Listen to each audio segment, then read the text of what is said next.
America में आके पाकिस्तान की हिस्ट्री दोबारा पढ़नी पड़ी। मुझे देखना पड़ा है। मुझे यहां ब्रिटिश और अमेरिकन लोगों ने जो पाकिस्तान की हिस्ट्री लिखी आपके लीडरान के बारे में, मुझे वो पढ़नी पड़ी आगे। मुझे दोबारा देखना पड़ा कि उस रीजन के हीरो, असली हीरो कौन थे। वो फॉरेन इन्वेडर नहीं थे।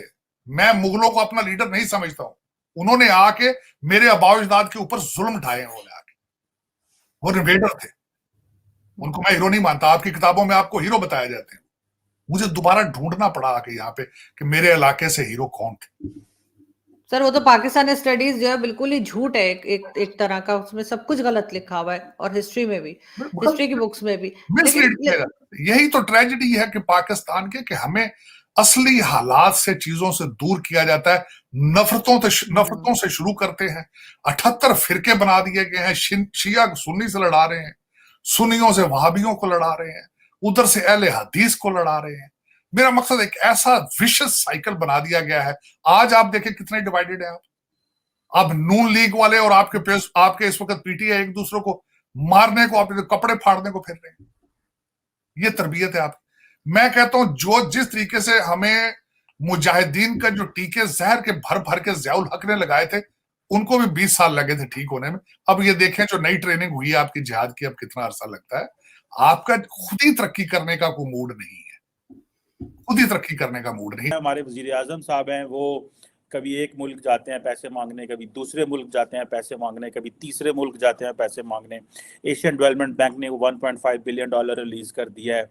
मतलब अगर ये हम इसके ऊपर भी अल्हम्दुलिल्लाह कहते हैं कि भाई शुक्र अल्हम्दुलिल्लाह, कर्जा मिल गया ताकि हम सूद दे सकें, इंटरेस्ट पे कर सकें, इसका हमें कर्जा मिल गया। मतलब हम तो basically we stand nowhere when it comes to इस तरह की जो when it comes to the foreign policy, when it comes to the economic security, when it comes to this entire जो सिस्टम है, ये जो हिल के रह गया। हाल देखनी है अपने ब्रिटिश पाकिस्तानियों की तो नवाज शरीफ के फ्लैट के बाहर देखें।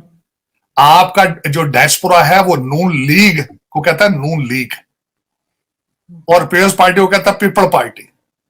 आपका डायस्पोरा ये उसका स्टैंडर्ड है। तो उसमें क्या करेंगे? तो कंपैरिजन तो है नहीं ना। कंपैरिजन मैंने तो करना ही छोड़ दिया। उसकी वजह फजूल टाइम जाया करना।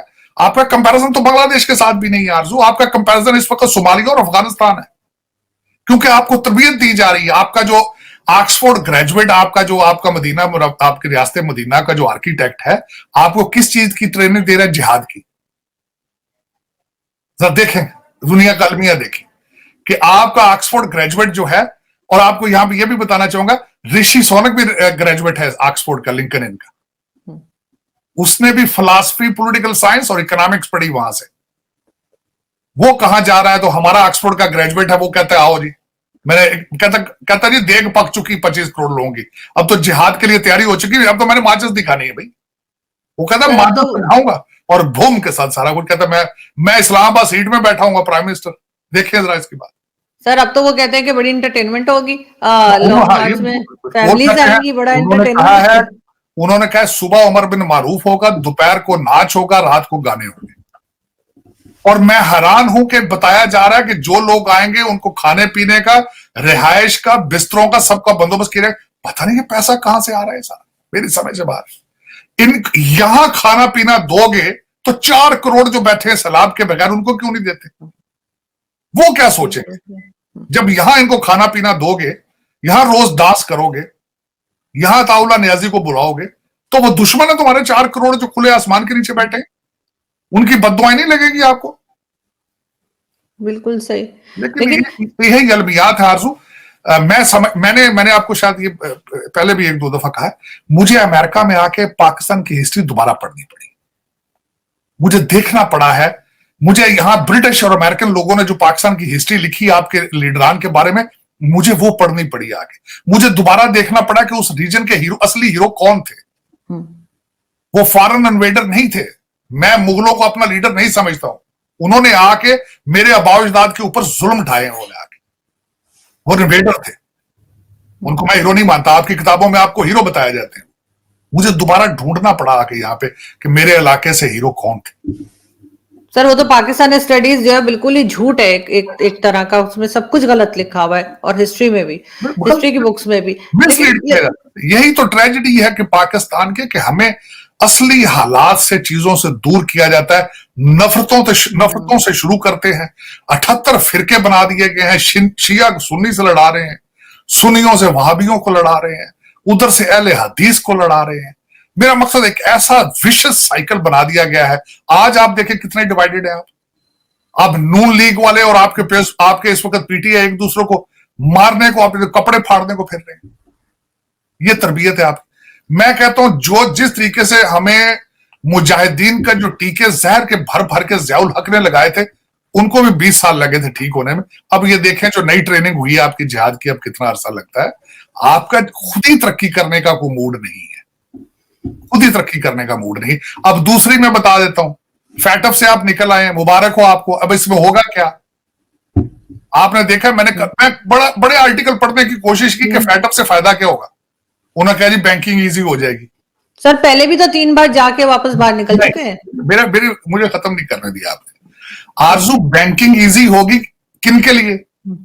आपकी जो रूलिंग है, पैसा जल्दी बाहर लगाने में स्पीडें हो जाएंगी। 2 तरीके कार, इसके 2 फायदे सैलाब के लिए फंड्स इजीली पाकिस्तान आ जाएंगे, और पाकिस्तान से वो फंड्स बाहर जल्दी चले जाएंगे। फैटअप का सिर्फ यही फायदा है। वरना आप कोई चीज वहां पे मैन्युफैक्चर नहीं ऐसी कर रहे जिससे आपको ट्रेड फैटअप की वजह से फायदा हो। आप पाकिस्तान में कोई चीज इंपोर्ट करने की सलाहियत नहीं रखते, और बिजली और दूसरे हालात की वजह से आप कोई चीज ऐसी बना ही नहीं रही जो एक्सपोर्ट की जा सके जिससे आपको फैटअप का फायदा हो। 2 फायदे, सैलाब का फंड जल्दी आएगा पाकिस्तान जो मांगा खैरात में, और वो जल्दी से जल्दी लंदन बैंकों में ट्रांसफर हो जाएगा। सिर्फ फैटअप के ये 2 फायदे।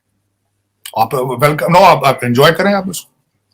तो सर ये आना जाना तो लगा रहता है, जैसे मैं पहले कह रही थी कि पहले भी 2-3 बार जा चुके हैं और बाहर निकल चुके हैं। अब ये दोबारा जाने के लिए फिर रेडी हो जाएंगे। इनकी तो मतलब हरकतें तो नहीं सुधरनी ना। अभी भी इन्होंने पता नहीं कैसे क्लियर किया है, मैं खुद हैरान हूँ कि जो चीजें थी वो तो क्लियर की नहीं है, तो फिर उन्होंने बाहर कैसे निकाल दिया।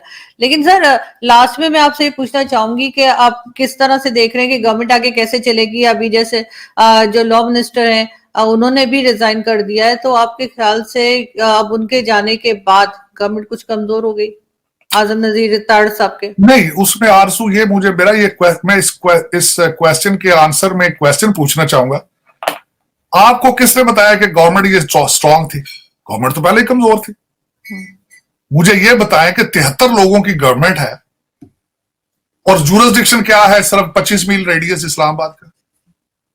मुझे ये बताएं, ये जो गवर्नमेंट है, ये सूबा सरहद की गवर्नमेंट पंजाब गवर्नमेंट को उनके खिलाफ कुछ कर सकती है? नहीं कर सकती, कुछ भी नहीं कर सकती।